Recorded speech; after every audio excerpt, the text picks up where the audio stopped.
റെഡിയാ ഉണ്ടല്ലേ? വൈദ്യുതി ബോർഡിൽ കോടിക്കണക്കിന് രൂപയുടെ നഷ്ടം വരുത്തിയ തീരുമാനമാണ് വൈദ്യുതി ബോർഡും സർക്കാരും ചേർന്നെടുത്തത്. 2014 ഉമ്മൻചാണ്ടി സർക്കാരിൻ്റെ കാലത്ത് പുറത്തുനിന്ന് വൈദ്യുതി മേടിക്കാൻ 25 വർഷക്കാലത്തേക്കുള്ളൊരു കരാറുണ്ടാക്കി. ഒരു യൂണിറ്റിന് 4 രൂപ 29 പൈസയ്ക്ക് വൈദ്യുതി മേടിക്കാനുള്ള കരാറാണ് ഉണ്ടാക്കിയത്. അത് 9 കൊല്ലം 2023 വരെ ഉമ്മൻചാണ്ടി ഗവൺമെൻറ്റും തുടർന്ന് വന്ന പിണറായി ഗവൺമെൻറ്റും ഈ 4 രൂപ 29 പൈസയ്ക്ക് വൈദ്യുതി വാങ്ങി. 2023 9 വർഷം കഴിഞ്ഞപ്പോൾ പെട്ടെന്നൊരു ബോധോദയം ഉണ്ടായതുപോലെ സർക്കാരും റെഗുലേറ്ററി കമ്മീഷനും ഗൂഢാലോചന നടത്തി ആ കരാർ റദ്ദാക്കി. ആ കരാർ റദ്ദാക്കിയതിന് ശേഷം പുറത്തുനിന്ന് വൈദ്യുതി വാങ്ങിക്കുന്നത് 4 രൂപ 29 പൈസയ്ക്ക് കിട്ടിയിരുന്ന വൈദ്യുതി ഇപ്പോൾ വാങ്ങിക്കുന്നത് 8 രൂപ മുതൽ 12 രൂപ വരെയാണ്. 3 ഇരട്ടി പൈസയ്ക്ക് മേടിച്ചുകൊണ്ടിരിക്കുക. ഡെയിലി 10-15 കോടി രൂപയുടെ നഷ്ടം വൈദ്യുതി ബോർഡ് വരുത്തിക്കൊണ്ടിരിക്കുകയാണ്. ഇതുവരെ ഉണ്ടായിരിക്കുന്ന നഷ്ടം 2000 കോടി രൂപയിൽ അധികമായി. അതിനുശേഷം 6 മാസം കഴിഞ്ഞപ്പോൾ ഞങ്ങളെല്ലാം ഇത് പുറത്തു പറഞ്ഞു തുടങ്ങിയപ്പോൾ ഗവൺമെന്റ് റെഗുലേറ്ററി കമ്മീഷനോട് ആവശ്യപ്പെട്ട് റെഗുലേറ്ററി കമ്മീഷൻ ഇത് പുനഃസ്ഥാപിച്ചു. ഇത് പുനഃസ്ഥാപിച്ചപ്പോൾ നേരത്തെ എഗ്രിമെന്റ് ഉണ്ടാക്കിയ കമ്പനികൾ പറഞ്ഞു ഞങ്ങൾ ഇത് പുനഃസ്ഥാപിക്കാൻ തയ്യാറല്ല, കാരണം ഞങ്ങൾക്ക് ഇനി ആ റേറ്റിൽ തരാൻ പറ്റില്ല എന്ന് പറഞ്ഞു.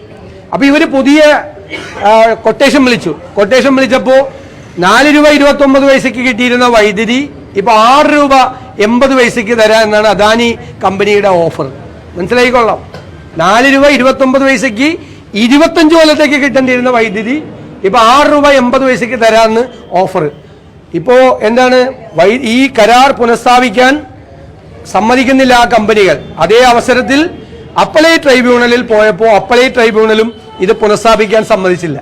അതുകൊണ്ട് ബലത്തിൽ ഉമ്മൻചാണ്ടിയുടെ സർക്കാരിൻ്റെ കാലത്ത് 25 വർഷത്തേക്ക് വൈദ്യുതി വാങ്ങിക്കാൻ ഒരു യൂണിറ്റിന് 4 രൂപ 29 പൈസ നിരക്കിലെടുത്ത തീരുമാനം മുഴുവൻ ഇപ്പോൾ അട്ടിമറിക്കപ്പെട്ടിരിക്കുകയും ഇതുവരെ അതുകൊണ്ട് മാത്രം ഈ തീരുമാനം കൊണ്ട് മാത്രം 2000-ലധികം കോടി രൂപ വൈദ്യുതി ബോർഡിന് നഷ്ടം ഉണ്ടായിരിക്കുകയാണ്. ഈ നഷ്ടം മുഴുവൻ ഇപ്പം തന്നെ ഒരു കൊല്ലത്തിനിടയിൽ 2 പ്രാവശ്യം വൈദ്യുതി ചാർജ് കൂട്ടി വീണ്ടും സാധാരണക്കാരൻ്റെ തലയിലേക്ക് ഇത് കെട്ടിവെച്ച് ഇവരുണ്ടാക്കിയ അഴിമതി കൊള്ളാണത്. കോടികൾ വൈദ്യുതി മന്ത്രിയെ ഇരുട്ടിൽ നിർത്തി മുഖ്യമന്ത്രിയുടെ ഓഫീസ് ചെയ്താണ് ഇതിൻ്റെ ഏർപ്പാടുകളെല്ലാം. ഇപ്പോൾ അവർ പറയുന്നത് അത് ഞങ്ങൾക്ക് എന്ത് ചെയ്യാൻ പറ്റും, റെഗുലേറ്ററി കമ്മീഷൻ അല്ലേ എന്നാണ്. നല്ല ചോദ്യമാണ്. ആരാ റെഗുലേറ്ററി കമ്മീഷനിലെ അംഗങ്ങൾ? ചെയർമാന് പുറമെ 2 അംഗങ്ങളുണ്ട്. വൈദ്യുതി ബോർഡിൽ നേരത്തെ ഇടതുപക്ഷ ഓഫീസേഴ്സ് സംഘടനയുടെ പ്രസിഡന്റായിരുന്ന ഒരംഗം, ഇടതുപക്ഷ ഓഫീസർ CPM അനുകൂല ഓഫീസർമാരുടെ സംഘടനയുടെ പ്രസിഡന്റായിരുന്ന ഒരാൾ. രണ്ടാമത്തെ ആള് MM മണി വൈദ്യുതി മന്ത്രിയായിരുന്ന PA ആയിരുന്ന ആൾ. ഇവർ രണ്ടുപേരുമാണ് റെഗുലേറ്ററി കമ്മീഷൻ. ആ റെഗുലേറ്ററി കമ്മീഷൻ സർക്കാരുമായിട്ട് ആലോചിക്കാതെ ഈ കരാർ റദ്ദാക്കോ? ഇനി സർക്കാരിന് മീതെയാണ് റെഗുലേറ്ററി കമ്മീഷൻ എന്ന് വാദത്തിന് സമ്മതിച്ചാൽ 6 മാസം കഴിഞ്ഞപ്പോൾ സർക്കാർ ആവശ്യപ്പെട്ടപ്പോൾ ഈ റെഗുലേറ്ററി കമ്മീഷൻ എന്തിനാണ് കരാർ പുനഃസ്ഥാപിക്കാൻ പറഞ്ഞത്? അപ്പോൾ സർക്കാർ പറഞ്ഞാൽ കേൾക്കും റെഗുലേറ്ററി കമ്മീഷൻ.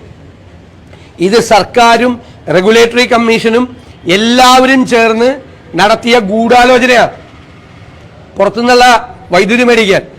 അപ്പം മനസ്സിലായിക്കൊള്ളാം, 4 രൂപ 29 പൈസയ്ക്ക് മേടിച്ചിരുന്ന വൈദ്യുതി 8 രൂപ മുതൽ 12 രൂപ വരെ ഒരു യൂണിറ്റിന് വാങ്ങിച്ചുകൊണ്ടിരിക്കുകയാണ്. 2000-ലധികം കോടി രൂപയുടെ നഷ്ടം. ഈ നഷ്ടം ആരാണ് ഉത്തരവാദി? ഈ നഷ്ടം മുഴുവൻ കെട്ടിവെക്കാൻ പോകുന്നത് പാവപ്പെട്ട ഉപഭോക്താക്കളുടെ തലയിലേക്കാണ്. ഒരു കാരണവശാലും അത് അനുവദിക്കില്ല.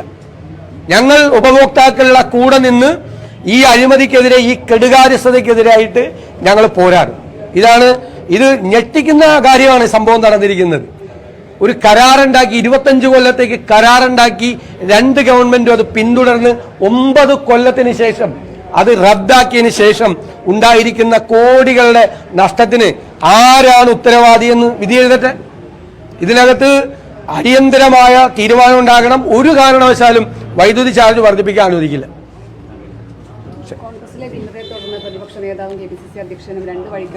ഇനി ഒരു കാര്യമില്ല. ഞാൻ ഇന്നലെ ആ വിഷയത്തെക്കുറിച്ച് സംസാരിച്ചു കഴിഞ്ഞു. സംഘടനാപരമായ കാര്യങ്ങളെക്കുറിച്ച് ഞാൻ സംസാരിക്കാറില്ല. ഞാൻ ഇന്നലെ വളരെ വ്യക്തമായിട്ട് എൻ്റെ മറുപടി പറഞ്ഞു. ഞാൻ വിമർശനത്തിന് അതീതനല്ല. ആർക്ക് വേണമെങ്കിലും എന്നെ വിമർശിക്കാം. എൻ്റെ ഭാഗത്ത് തെറ്റുണ്ടെങ്കിൽ ഞാൻ തിരുത്തും, അല്ലെങ്കിൽ അവരെ പറഞ്ഞ് ബോധ്യപ്പെടുത്തും. അല്ലല്ല, അത് എൻ്റെ തിരുത്തൽ നടപടിക്രമത്തിൻ്റെ ഭാഗമായിട്ടാണ് ഞാനത് ചെയ്തത്. ഇനി നോ മോർ ക്വസ്റ്റ്യൻസ് പ്ലീസ്. സംഘടനാപരമായ കാര്യമാണ്. ഞാൻ സംഘടനാപരമായ കാര്യങ്ങൾക്ക് പാർട്ടി പ്രവർത്തകർക്ക് വേദനയുണ്ടാക്കുന്ന തരത്തിലുള്ള ഒരു പരാമർശവും എൻ്റെ നാവിൽ നിന്നുണ്ടാവില്ല.